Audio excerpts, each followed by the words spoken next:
Angie, how you doing? I'm doing great. I appreciate you coming down and being on the show today. Yeah, just a quick jump over here to Chattanooga from Nashville. Right on. Not too bad. So, The Woman Angler. That's your podcast and adventurer too, right? Yep, the woman angler and adventurer. So how did this whole thing start for you? Well, I grew up fishing in Minnesota, land of 10,000 lakes. We fished walleye mostly growing up, and got older, moved down to Nashville. I wanted to work in the music industry, and so I went to school, found out they had music business schools in the Nashville area, and I was like, well, that's where I need to be. That's what I want to do. So I made the move down here, didn't know anybody, went to school, got in the music business, was kind of dedicated thinking about that for many years, and the only fishing opportunities I'd get would be when I'd travel back up to Minnesota in the summer. We'd go up to a cabin on a lake up north, and that was like my week to fish for the year. And so all I wanted to do was just nonstop fish when we go up there. Was that like pike and walleye? Pike, yeah, mostly walleye. We go up to Lake Vermilion, was probably one of my favorite places to fish. Pretty far up there, north of Duluth. Yeah. And mostly walleye, but I didn't mind catch. I love the toothy fish. Any kind of fish I could catch with teeth. When I was a kid, that's what I wanted to do, the toothy fish. And my dad took me to northern Saskatchewan, and that was a trip. Every fish had teeth. Like we caught northerns, we caught lake trout, walleye, grayling. Okay, I guess that's probably it. But yeah, I like the teeth. Yeah, that's cool. So my dad, he likes to golf too, so he wanted to kind of mix it up, but I was kind of constantly like, let's go fishing. So I would just fish off the dock if they went and did something else, But anyway, I over the years, I kind of started thinking about, there's opportunities in Nashville for fishing. There's Old Hickory Lake, which is actually where the world record walleye was caught. And then there's Percy Priest Lake, which unfortunately doesn't have any walleye, but still a pretty good fishery for catfish and bass and bluegill and stuff. So I started taking advantage of that from the shore. I would go out bank fishing. I found some spots I liked and started doing that more and more. And as I advanced in my career, I kind of got to the point where I was like, why don't I buy a boat, So I started looking into boats. I was maybe thinking about getting like a tracker, something deep V boat, what I grew up fishing in. And one day ad came across my Facebook for these small pontoons. I was like, that's an interesting idea. They were really well equipped for fishing. They had live wells and rod holders and all that. And the smaller size, I was like, maybe that I could make that in my price range. So I started investigating it and found out, emailed with the company. I said, this is kind of the price range I'm looking at. I expected they were going to laugh at me because I hadn't in my head that pontoons are like super expensive. Right. And they came back and said, yeah, we can totally work with that. So I actually went to the Nashville Boat Show, ordered my boat, kind of customized it how I wanted. It was a Quest pontoon, and I was thinking far enough ahead. I'm like, I really love fishing. I might want to do guiding or charters one day. So I designed it. They had an option for a wheelchair gate. And I thought, I might want to take kids out or veterans or something, So I had that put in. It was cool that they were able to work with me and design it the exact way, for what I wanted to use it for. How long is it?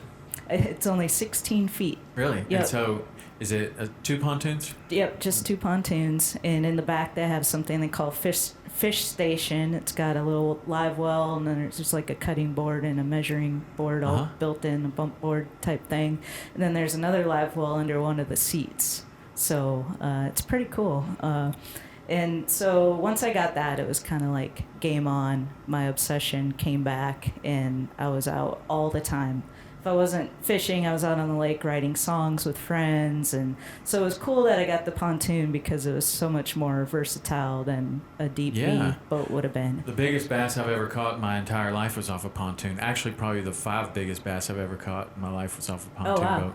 Cool. Yeah, and so many times you don't need anything but you just need to be in that location, right? And then pontoon boats super comfortable, like in a lot of situations. And yeah, it sounds great. Yeah. Like it's for that area. So are you still working the same boat? Well, so I kept my relationship up with them and started the podcast out of my love for fishing in the outdoors. I actually had done a songwriting podcast before through my work in the music industry and stuff, and I've written songs over the years. I had one actually recorded a couple of years ago, which is cool. Not by a big artist or anything like that, but it was cool to, you can go on iTunes or Spotify and download it. What's it called? It's called One Day at a Time by Ricky Lee. Okay. He's from Pennsylvania, but he did a great job. Turned out awesome. So awesome. It's fun to hear that. But over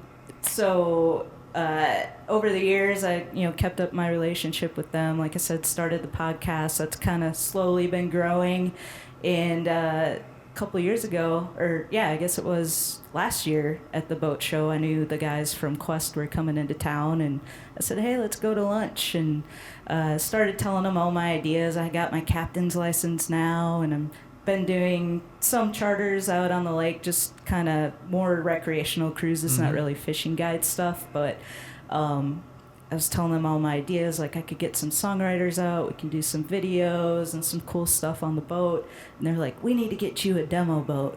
And I said, yeah, that sounds like a great idea, let's do that. So I was fortunate enough to be able to run a 25-foot Quest Avanti pontoon this past summer. Wow. And it was awesome. It has all the bells and whistles. They put a diving board on there. And so we just had a blast with it this past year and did some fishing. We did a kids fishing day, took some kids out from the Boys and Girls Club, and they all caught fish. And that's great. Yeah. So it's been fun. It's been a wild journey. Yeah. So I want to know about how that journey started. So were you a musician? That led you into wanting to be in the music business, or it almost sounded to me like you were interested in the business part of music. I was mostly interested in the business part. I think it started out as just a love being a fan of music. My brother is a drummer. He plays in a band up in Minnesota now. So I grew up with that in the house. My dad had a guitar, but he played it a little bit. He wasn't big into it, and I kind of picked it up, and I became a fan of some certain bands, and I'd get the chord book and try to learn. So I learned chords. That was kind of the extent of I don't have any rhythm, so I knew that wasn't going to be something I'd pursue. But I was creative as far as writing and stuff, and I'd write poems, and that kind of led into writing songs.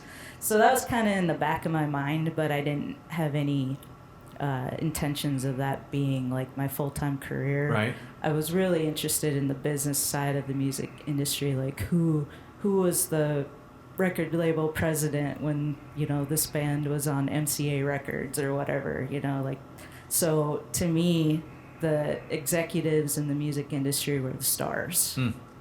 So when I got to MTSU and I got to do internships, one of my heroes was Tony Brown. He used to play piano for Elvis, and then he played for the Oak Ridge Boys, and then he was the president of MCA Records for a long time. And I got to do my first internship was with a new label that he had just started with Tim Dubois, and I was like, wow, this is so cool.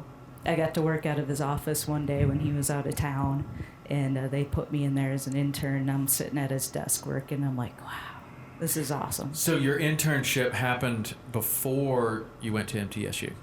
No, it was during. Yep.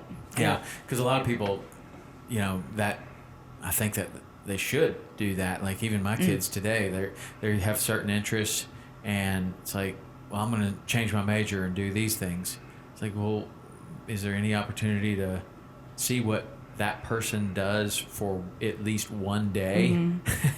I know this one person that went to nursing school, and she was amazing. She did great, and then she gets out and she doesn't want to be a nurse anymore.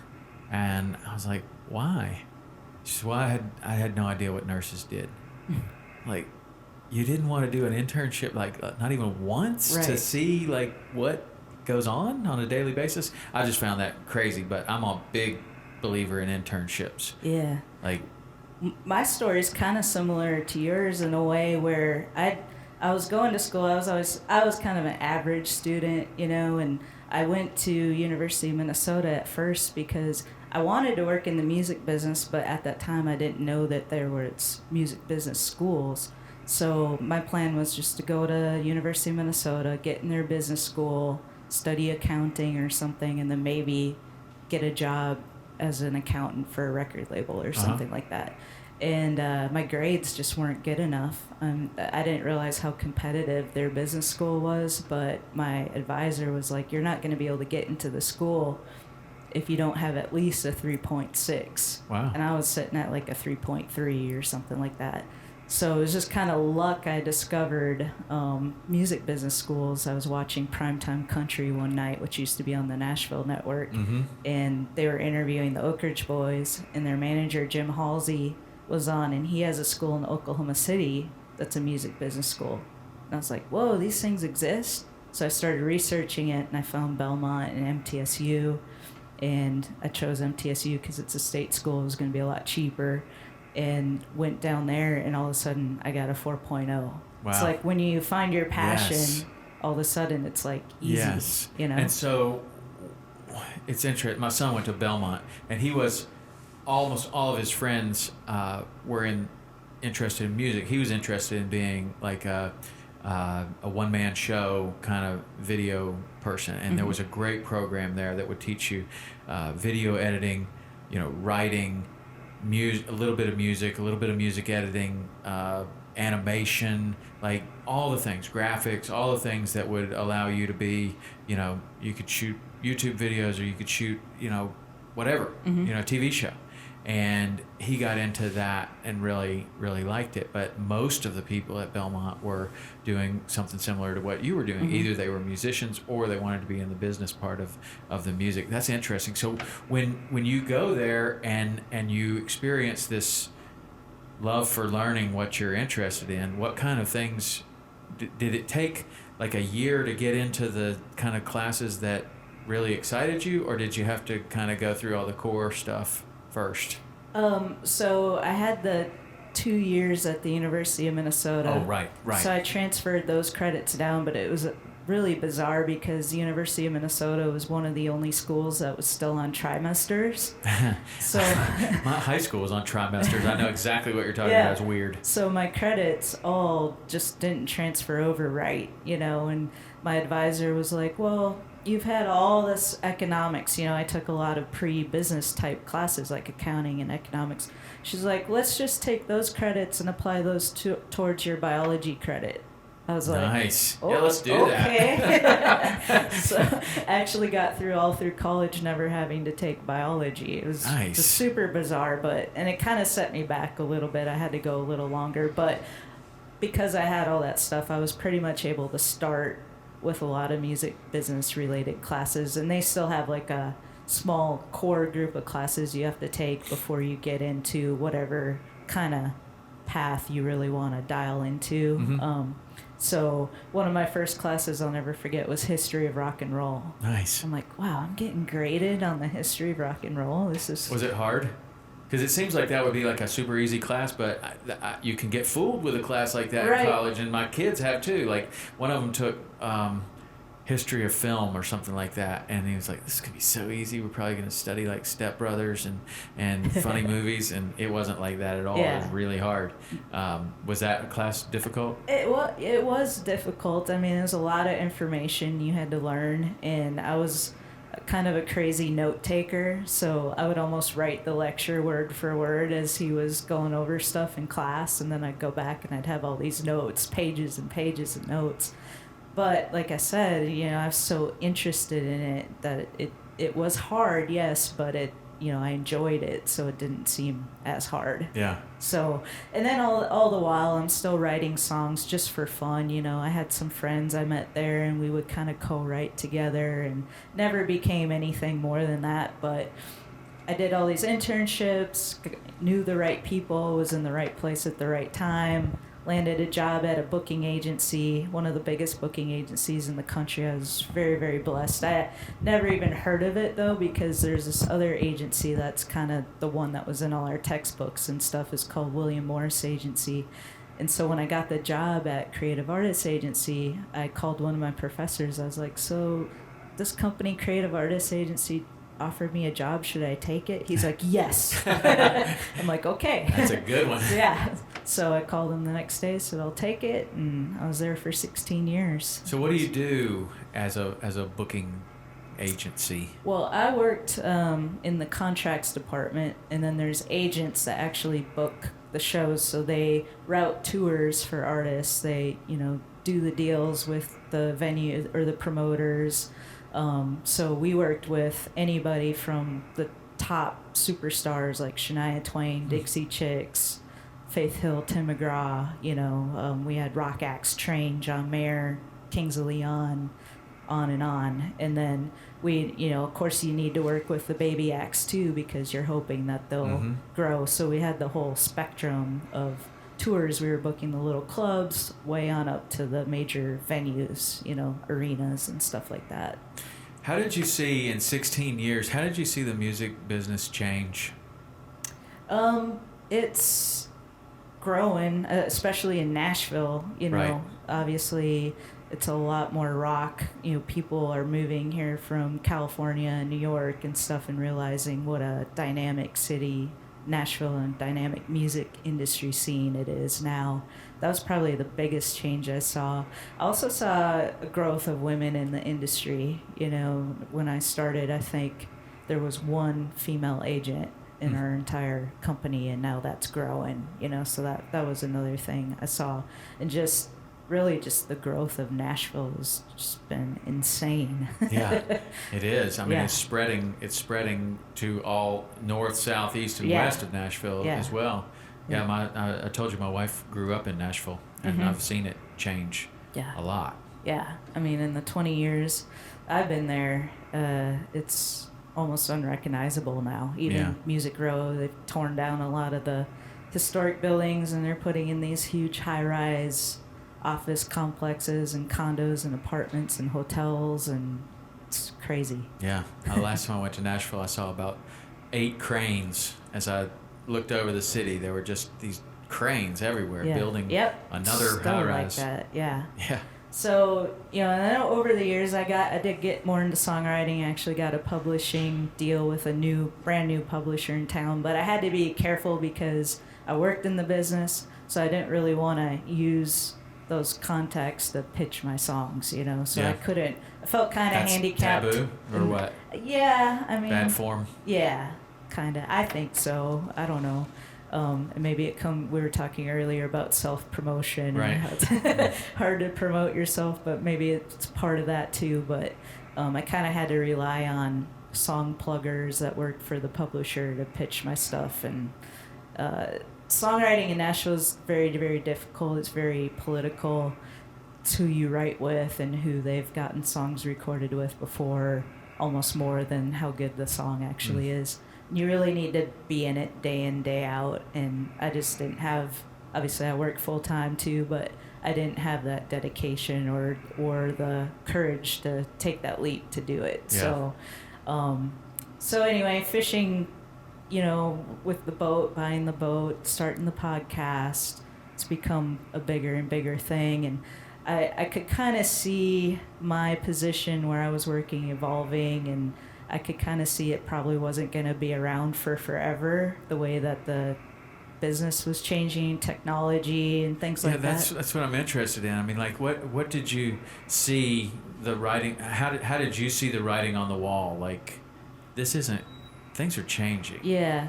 Well, they developed this new software program that was really going to automate a lot of things, that I had my hands in, and so I could see over time. I was kind of helping develop this software, I'm kind of digging my own grave here, exactly. But I also was lucky enough, I'd done it long enough that I knew that wasn't really where my heart was anymore, and so I didn't really mind helping. Right. And I could see it. That's one of the big reasons I started the podcast, because I could see that happening, and I wanted to build something that maybe not necessarily I could fall back on, but something that I could start working toward building something else, So podcast, how long ago was that?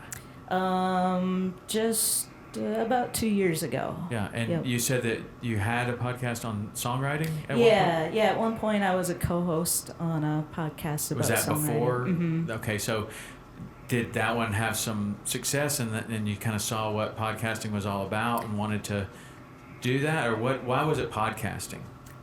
It didn't really have much success. I mean, we had some fans. It was kind of weird. We met a couple, and it was like, oh, they want their picture with me, It was kind of weird. But it introduced me to podcasting, like the back end. I didn't do the editing stuff. My co-host did that, but I did songwriting demos, so I kind of understood how to work like GarageBand, which is what I use to edit our podcast. And I think really I listened. I think that really introduced me to listening to podcasts. So I listened to a lot of podcasts, a lot of marketing podcasts, business podcasts. So one of them that I really love to listen to is Smart Passive Income. I don't know that one. Pat Flynn. Okay. And he started a podcasting kind of 101 type thing. So I was like, that's an interesting idea. And so I was like, I would love to have some sort of passive income, which podcasting is really a lot of work, so it's not really passive income. But he talked about how beneficial podcasts can be, and he had this whole system on how to learn how to do it from beginning to end. And I just said, this could be really interesting. What would I do it on? Well, what's my biggest passion right now? It's fishing, Nice. So I actually started a podcast, initially it was called It Pays to Fish. And I was featuring people who make a living in the fishing industry in all different aspects. And I tried to think outside the box, so not just your typical fishing guides or tournament anglers. I had some of my first guests was Casey Scott, who does all the artwork for Hook. I don't know if he still does, but at the time. I'm not wearing any at this current moment, but yes, I do. I did a guy who started an app called Fish Donkey, which is a new way to run fishing tournaments without having to take your fish to the weigh-in. Just things like that. I was trying to think outside the box. And then one of the interviews I did was with this lady up in Wisconsin who runs this group called Wisconsin Women Fish. It's this huge group of women that are just super diehard, passionate about fishing. They do a fish camp every year. This last year they had 70 women come. And when I interviewed her, that's when I kind of got the most interaction, the most downloads, the most excitement.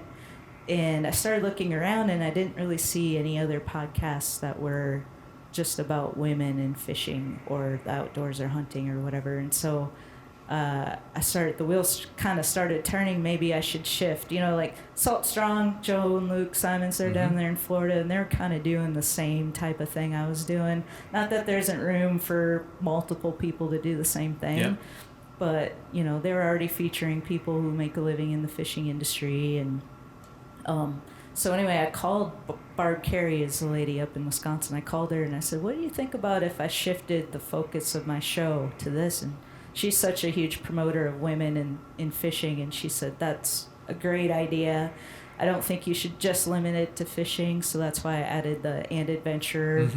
And so we've had, women who are into shooting sports, who are into hunting, but we tend to do a lot of fishing-related stuff just because that's my main passion, But anyway, so I made that shift, and then a few episodes into that, she called me up and said, would you like a partner on the show? She did a radio show up there and was kind of getting away from that, but she still wanted an outlet for all the great stories that she can gather throughout her travels and adventures and stuff. And I said yes, because I was still working full-time at that time, and I could only put out one episode every other week. I mean, that was already stretching me to the limits to do that.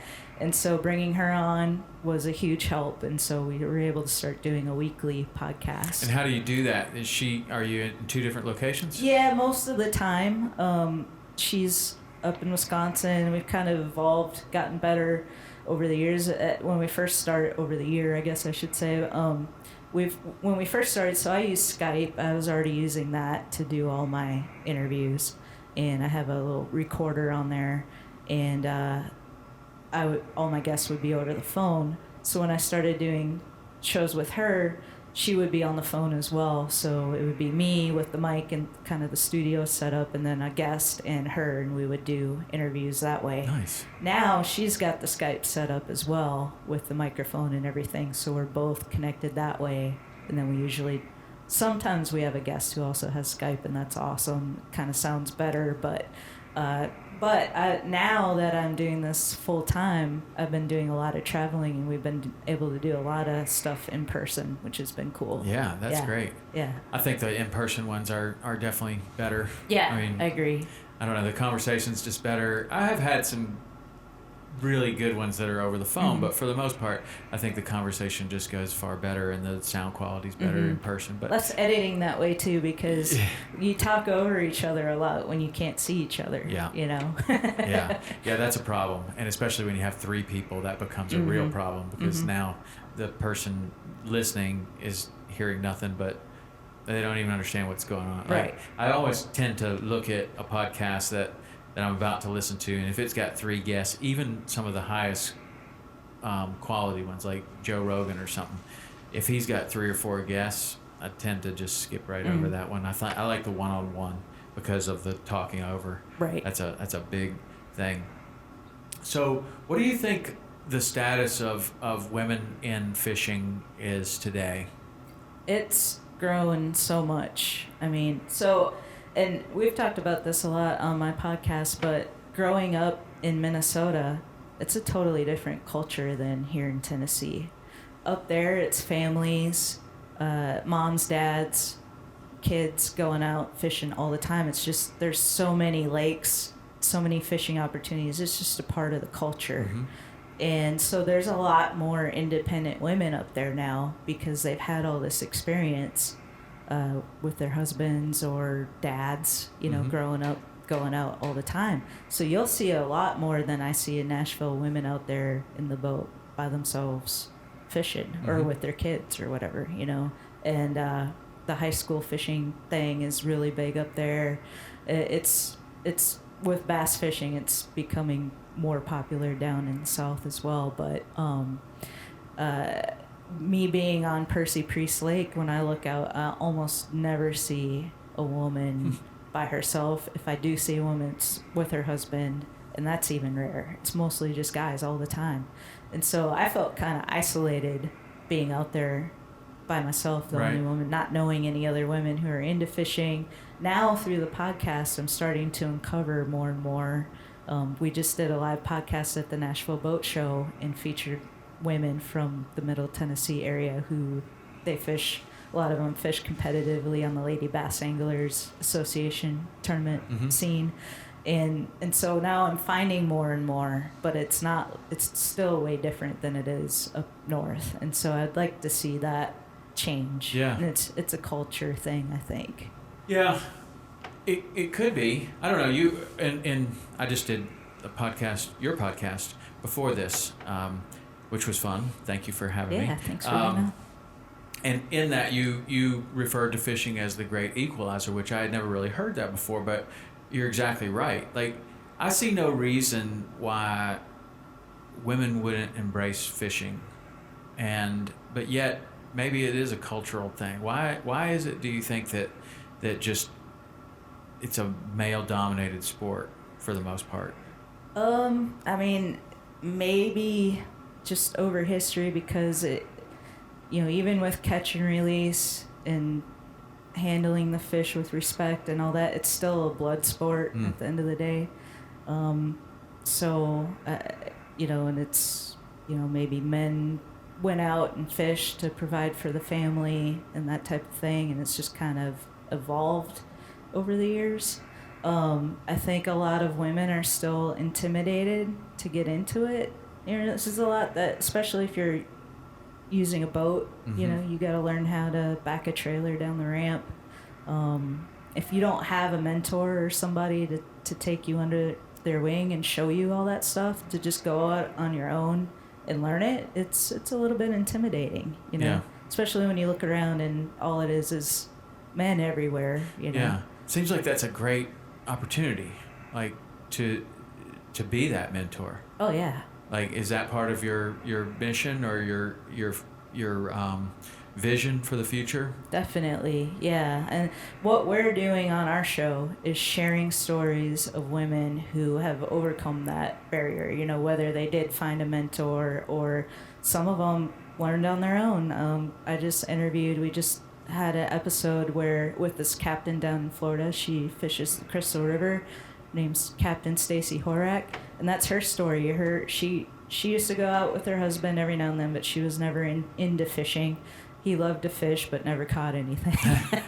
And if they did catch something, it was like a catfish or something, And but her 11-year-old daughter really loved being out on the boat, and said, when they got divorced, her daughter said, the worst thing about this is we're never going to get to go out on the boat again. And her mom said, why? And she said, because women can't drive boats. And she said, well, why do you think women can't drive boats? And she said, well, I've never seen one. So like that next week, she went out and found a good deal on a used G3, and went to the ramp at midnight, practiced backing it down the ramp like 50 sometimes. Went out the next day and took her daughter out, and her daughter was with her actually when she was practicing too. And they went out a couple more times, caught a 9.5 pound bass. And then it was like all over after that. Now she's a captain. She takes people out guiding, And so just stories like that. We have a couple mottos on our show, and one is, if she can do it, I can do it. So that is one of the missions of our show, is to share those stories and hopefully inspire other women to give it a try. Mm-hmm. But we would like to get into more education and hands-on stuff. We have a new episode now. It's 5 Minute Friday, where we share tips. We did one on trailer maintenance, the importance of checking your wheel bearings and knowing how to properly load a trailer, and weight distribution, stuff like that. But we would love to do more hands-on stuff. Yeah, it would seem like it would be wide open for like a weekend kind of thing, to where you figure out, like, what are the main things that are keeping women from being in this sport, like backing a trailer. Okay. Mm-hmm. So number 1, we're gonna learn how to back a trailer. Number 2, we're gonna whatever the next most challenging or most intimidating kind of thing. Seems like there would be like an opportunity for like a weekend seminar. Mm-hmm. That you could just. And there are some, they're popping up in different regions and stuff. And Barb, my co-host, like I mentioned, she has that Wisconsin Women Fish group. They just did an ice fishing 101 this past weekend, where a bunch of ladies came out. They showed them the basics of ice fishing. And so there's opportunities like that, with the podcast being really a global platform, mm-hmm. but a national platform where we're reaching people in Florida and the Midwest and all over. It would be cool to figure out a way to travel around and do some regional or local events. I think you could definitely do that. Mm-hmm. I mean, there are lots of podcasts that are going around now and doing these live events and selling out big mm-hmm. theaters and all kinds of stuff. I don't know. My feeling is that as Twitter, Instagram, these short little pieces of information become more popular, then there's a longing for more of a in-person, longer form mm-hmm. kind of thing. And so it seems like with the popularity of that, you also see rising the popularity of these in-person events. Yeah. And I think that that seems like a really good opportunity with the women. My experience with women in fishing is that they're generally far better. Like if you take, for example, I've told you about When a River Runs Through It came out. Mm-hmm. When I first started guiding, and we had this huge influx of people. And they were every shape and size, every country, everybody wanted to fish after that. And so you would have generally you'd have a family or you'd have a couple that would come, and the dude thinks he knows everything, and then you could just say, okay, let's go through the casting lesson. Almost immediately the woman could cast better than the guy, and then she always listened more, and she always caught more fish. Like always. It was, I mean, if I could bet on it, it would be like, okay, money's right there. Definitely, almost every single time. And I just kind of, it made me kind of wonder, like, I wonder what it is. Like, why is it, even on a guiding kind of thing, that women don't gravitate to it? But I don't know. I mean, a lot do. I've taken tons of women fishing. And then even during that time, we had three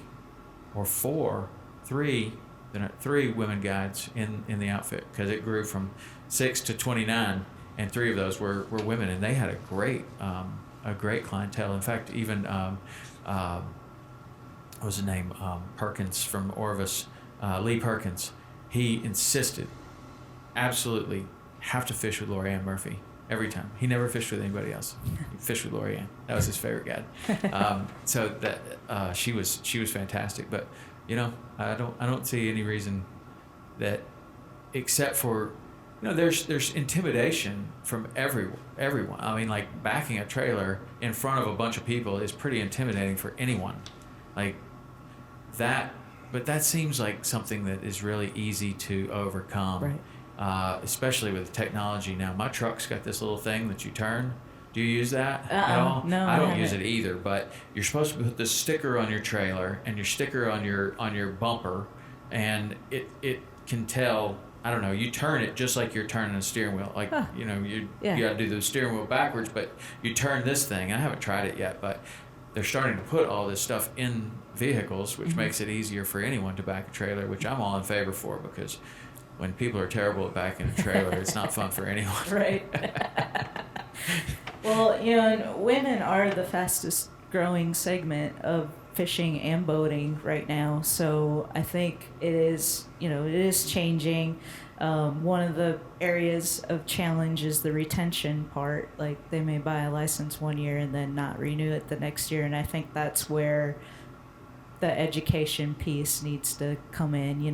Women a lot of times are more comfortable learning from other women. So I think more women need to step up and be that mentor, like we were talking about, and so that's what I'm trying to do with boating.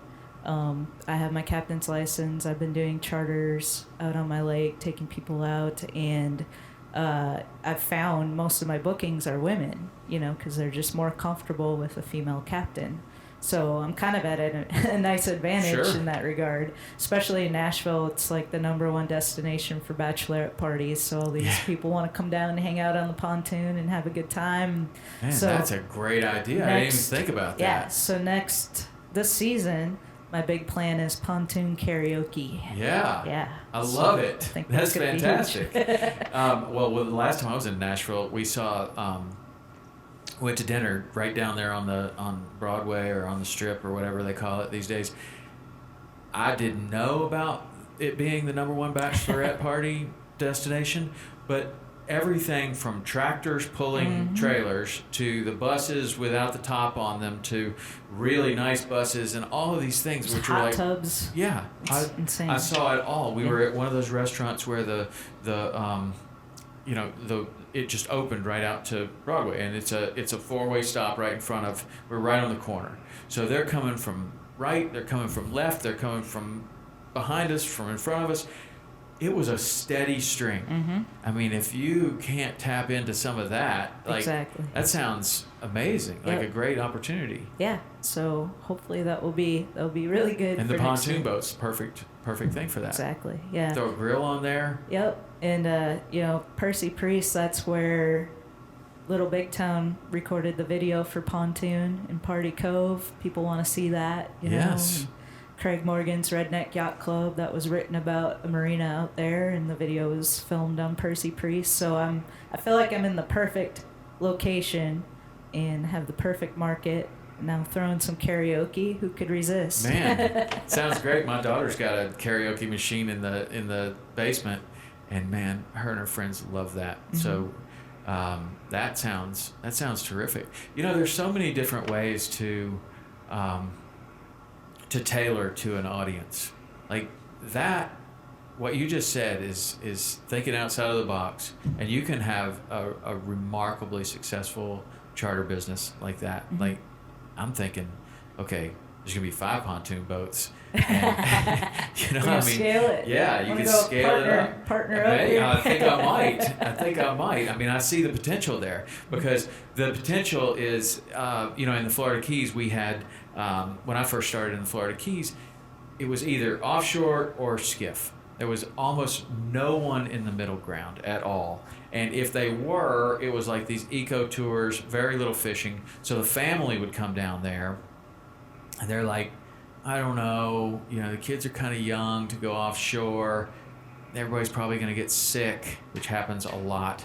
And so there was kind of an apprehension of going offshore. And then the offshore guys were like, look, we're going fishing. We're going to the reef. You know, there's nothing, I don't do anything else. So it was either that, or now we need to get like 3 or 4 skiffs to take this whole family. And when we started fishing the redfish tournaments, we ended up getting a bay boat.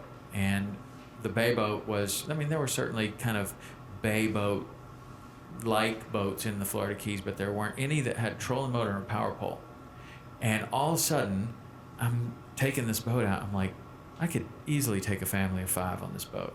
Put a little top on it, give somebody some shade, and it opened up a whole market that didn't exist.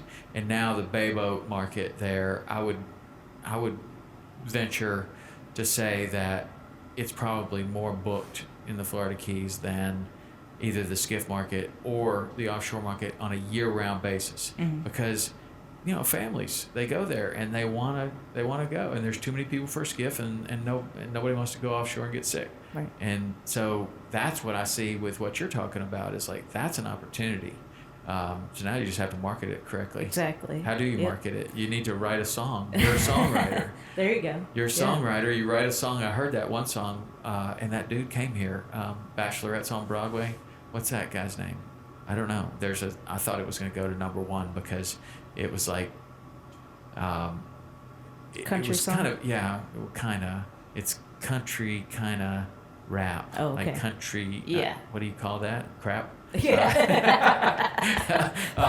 No, this guy came and he opened for Dwight Yoakam, and that was his big song, Bachelorette's on Broadway, and it was funny because I heard that song and him sing that song right before we went to have dinner with my sister-in-law, and who lives in Nashville, and I saw it.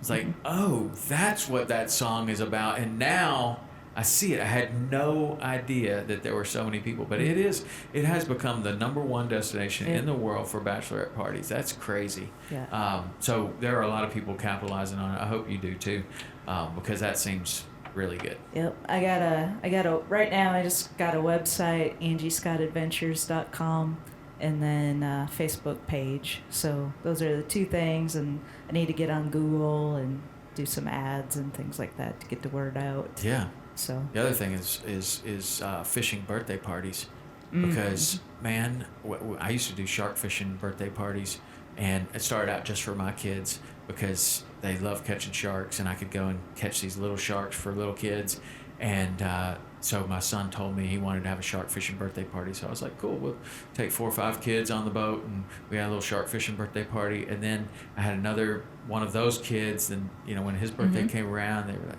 parents came up, he wants to do the shark fishing birthday party. I was like, okay. Now this is becoming like a thing, and then I even was thinking about it. I was like, would somebody actually fly down here to do a shark fishing birthday party? But they did. Yeah, you got Shark Week, you know. Yeah, I know. It's all the rage. So I know it is. We just had to mark the shark. That was a controversial one, but shark fishing's pretty popular. But your shark in the freshwater, that's the catfish. So you go catfishing. Yeah. For the flatheads. That is the shark of the freshwater, don't you think? I mean, they like eat live fish. Yeah. I've only caught 2 flatheads on my lake, and not specifically just trying to target them. I just happened to catch them. So they're there. That's my favorite catfish that we have in the freshwater. They fight harder, I think, than the other ones. But they're a predator. You know, like that fish, like you could fish a live bluegill and catch a flathead, and where it seems like all the other ones that my experience with catfishing, I'm no expert on catfishing, but you're using either like a piece of chicken breast or you're using some kind of worm or something dead, but that flathead, man, that's a predator. Yeah. And then it kind of reminds me of some of those fish that you see like Jeremy Wade catching, that when you go to the weird places and you catch those giant catfish, and they are like the ultimate predator in that whatever area they're in. I like the sound of those kind of catfish. I had a fun opportunity this past fall where I got to go flathead catfishing at night on a pontoon. We had the Angler Quest pontoon up in La Crosse, Wisconsin, which that's a triple tune. It's got big rack on it with all the rod holders that come out. I mean, that is a fishing machine. Yeah. But we took that out on the Mississippi River in La Crosse, Wisconsin at night with a guide. That's all he does. He goes out every night and he fishes for flatheads. So we had all these bluegill that they had caught. I mean, good sized bluegill. Yeah, so you were using live bluegill. Yeah, right, yeah. okay. So he showed us how to hook them, and we actually did a little video. He was kind enough to do a tutorial video on our whole setup. And we just throw them out there and sit and wait. And then, that line starts going, and then it's on. How big were they? That night we only caught one, I think. I mean, it's not usually like a one after another. It can be, but it's kind of like you wait for a while, But it was pretty big, good size flathead catfish. Nice. We had another lady that was out with us, so we let her reel it in. She's an older lady, and she had a blast. Right on. But it was kind of cool because we were in an urban setting right there on the Mississippi. Downtown La Crosse was kind of right near us, and we were sitting there, and it was really entertaining because there was like this high-speed police chase going on land. It was like watching live PD while we were fishing. It was cool. Well, if you're only going to catch one fish, a police chase helps out. Yeah, the guys over there going, yes. I wish we brought some popcorn, sit there and watch the whole thing, because it was a foot chase, and they had the dogs out, and they were yelling at the guy. And, yeah, it was crazy. Front row seat for cops. Exactly. I'm like, this is pretty cool. That's awesome. So, as far as the podcast goes, do you like that medium? I love it. Yeah, it's been great. We've got through that, we've met so many amazing women, and we have a Facebook group that's been really fun. So we kind of built this community around the podcast, and a lot of interaction, and everything's still growing. It takes time to build exposure and awareness of the show. So hopefully, maybe through being on your show, it'll definitely help. Yeah, I think you should do as many as you can, because the podcast listeners are podcast listeners. Right. Like, it's one thing to try. I mean, that's like the big challenge for me, is like, how do you grow the show? Well, mostly you need to expose it to people that are already listening to podcasts. Right. And it seems like being on other podcasts seems to be the best way, because those people are already interested in it. It's like a Netflix show. You're advertising to somebody that doesn't have Netflix. Like, it doesn't seem to make sense. But I think that being on the other podcasts will definitely help. Yep. And I found too, and I don't know if you've seen this, but it almost seems like people that are into fishing and the outdoors are kind of just now starting to discover podcasts. Like, they're not the core audience that was already listening to podcasts. Yeah. So it's kind of a newer thing. And so, like, when we had fish camp this past fall, 70 ladies came out to this thing and had them raise your hand. How many of you listen to podcasts? And we had each person come up and showed them how to get it on their phone and subscribe, because they don't know how, they don't know what it is. Right. And so it was cool I to have have to do that. With my dad. yeah. It was cool to have that one-on-one. I wish I could do that with everybody, but you can't. But one other way that we've tried to grow is by having guests on that have bigger audiences. Like, we had Terry Clark a country music singer. We've got a couple big ones in the works that I hope work out. You know, I don't want to say anything to jinx it, but those types of things help too. And absolutely. I mean, one big guest can. I've seen, you know, some of the more popular guests that we've had. You see the spike, and then it kind of tapers off over time, but it lasts for weeks and weeks and weeks. Like people will find a podcast and then listen to it for a little while, and maybe they stop. But I mean, even in my own podcast listening behavior, I think that you know, I'll listen to one person's podcast and I'll listen to maybe 3 or 4 of them. And then maybe I'll move on to somebody else for a little bit, and then I come back and I catch up to those. So I always think, you know, if you have, say you have 1,000 people listening to an episode, you have far more than 1,000 fans, right? Because not everyone that listens to the podcast, even semi-regularly, is going to listen to every single episode. So I think it's as many as tenfold or more to get the same number consistently, whatever that number is. You probably have way more people than that listening to. I mean, I do. I hope. Right. that's what I keep telling myself. Yeah, it's tricky with podcasts and demographics and figuring out what your actual audience size is. You don't really have all that information, you know, which makes it challenging to get support, like from sponsors and things like that, because people don't understand how podcasts work. So you have to kind of educate them and. Yeah. But in my experience so far, you know, I mean, we've done the television show for, I think this is the 16th season, and films and writing, photography, all kinds of different things. And by far, and maybe it just has to do with this all being completely digital media, but by far, I get more interaction from the podcast than I've gotten from anything else, and that's a kind of an interesting thing. I also think it's you know, someone gets to hear you for an hour, and they either really don't like you or they really like you, one or the other. But I think it's a little more personal than a 20-30 minute television show or an article or whatever. But it also lends itself to more of a community atmosphere, like what you've got going on with that Facebook group. That's really good, and something that I've considered. You've had that going for the whole year? Yeah, we started that pretty early on, actually, before we even started a Facebook page. You know, it's hard to keep up with all these different things, and now I've got the Angie Scott Adventures thing going on, and so I was kind of reluctant to do a page for the longest time. And we finally added that on not too long ago. So that's a private group? Yes, we started it out as a public group, and then I realized you get a lot more interaction when it's a closed group because people aren't as afraid to share certain things or ask certain questions. Right. And so, now it's a private.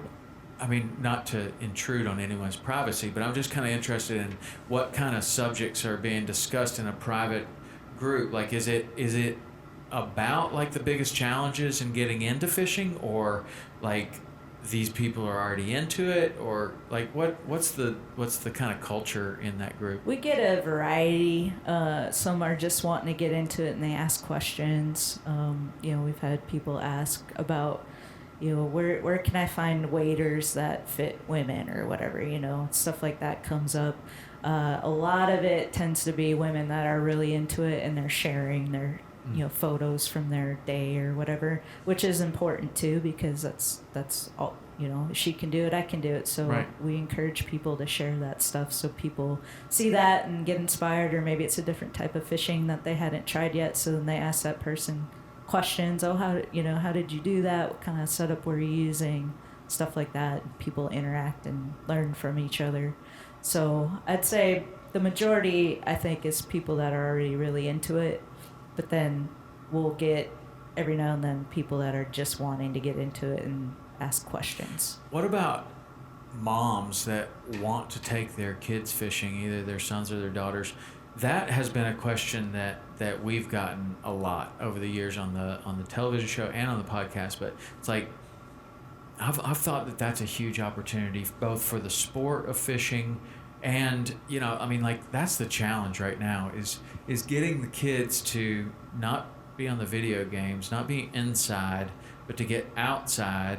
And sometimes those kids are watching YouTube videos of people fishing and they want to go fishing. And I tell their mom, I want to go fishing. And then there's this like, oh, okay. And it's like, where do I go? What do I do? There's all of these challenges. Like, I don't have any idea how to take you fishing. Like, what is that a part of your message? Yeah, we've done a couple episodes centered around moms taking their kids fishing. We could probably do more stuff like that. I don't think you could do it enough. Yeah, exactly. I mean, it's not just moms, it's anyone that doesn't know about the area that they move to a new town. Their kid says they want to go fishing. Like, what do you do? Like, what are the resources that are available to you? Are the public ponds, what do you do? How do you take somebody fishing? That seems like an untapped resource that needs to be, I mean, for the sake of the sport, like, we need to get these kids out there fishing. And the more information about just the simplest things, like, oh, if you want to go, you need a license. You need to go to a public pond. You don't trespass. And this is basically how you're going to catch whatever's there. But that seems like a great opportunity for resource. Yeah, we work a lot with Recreational Boating and Fishing Foundation and TakeMeFishing.org. They have a lot of those basic resources on their website, license sales, how to buy a license, where to go. Debbie Hansen, who's down in Southwest Florida, she produces a lot of content for TakeMeFishing.org, and she does a lot of basic here's a day taking a kid out fishing, and kind of walks you through the day. She does blogs and videos, and so we support everybody involved in that, and I've actually produced some content for them.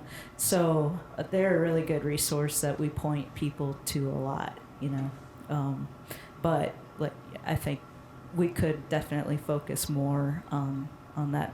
The problem is reaching those women, letting them know we exist as a resource to go to, because if you never fished before, like you say, you just don't even know where to start. You might not even know that TakeMeFishing.org exists. Right. Right. I mean, exactly. You probably wouldn't.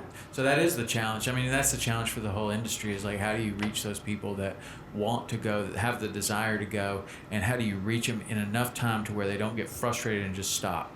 Like, you walk into Bass Pro Shops and you're looking around and you're like, whoa. Oh, wow, I thought this was going to be way easier, and there's a zillion choices, and maybe somebody just walks out right there. But there is like this window of opportunity where the kid's interested in it, they want to go. You got to get to them and get the information to them as quickly as possible. I think to getting messaging out to the people that listen to our show who are really into fishing.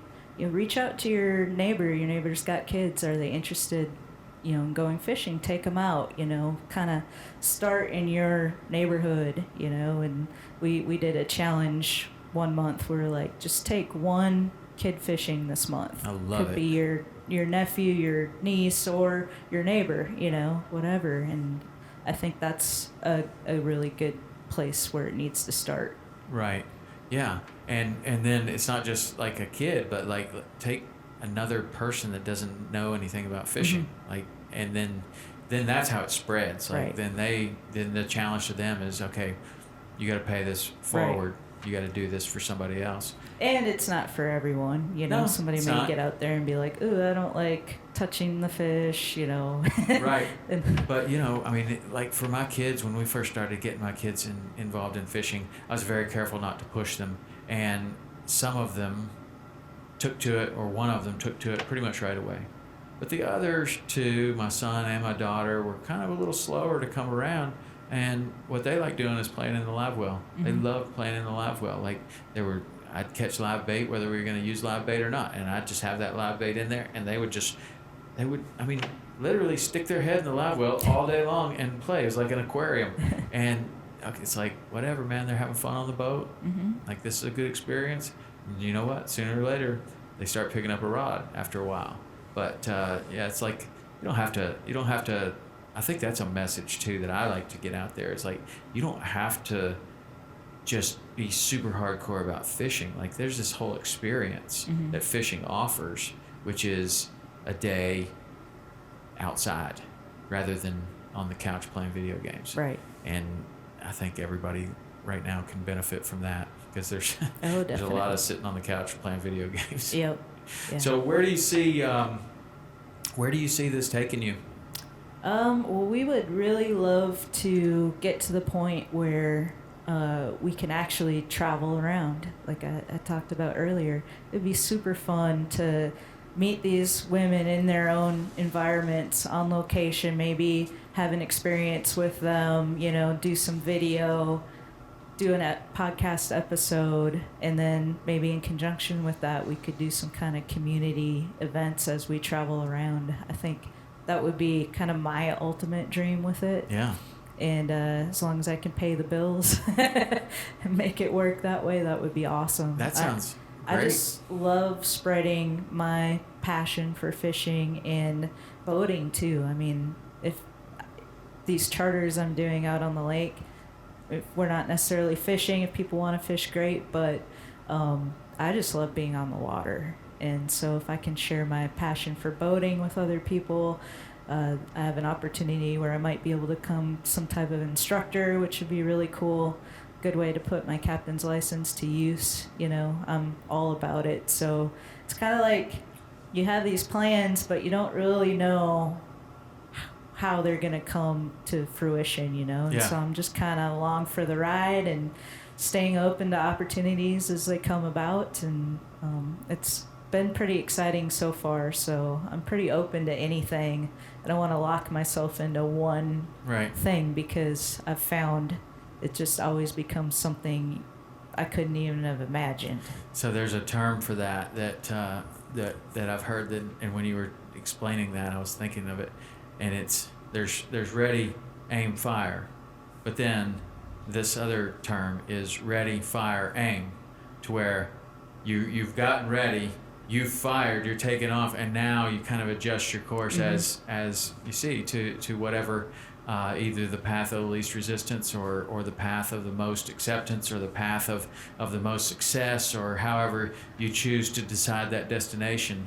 I think that you're on a great path. It seems really cool, and I think that if there's anything that we can do to help you. Because what you're doing, getting new people into the sport of fishing, that's a big part of what we believe in. Mm-hmm.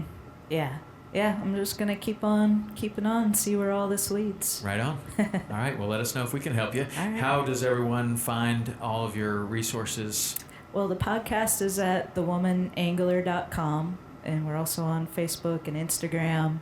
And we've got the group, so if you want to join the group, by all means, we love growing that community. And then for my charters in Nashville, if you're going to be coming to Nashville, check it out, angiescottadventures.com. Right on. Bachelorette parties. Here we come. Yeah. We're going to have 6 boats over there before you know it. All right. Angie, thank you very much for being on the show. I really appreciate it. And if you enjoyed this show, drop by iTunes and leave us a 5-star rating and review. That goes a long way. Stop by Angie's social media and her website and check that out. And we'll see you next week.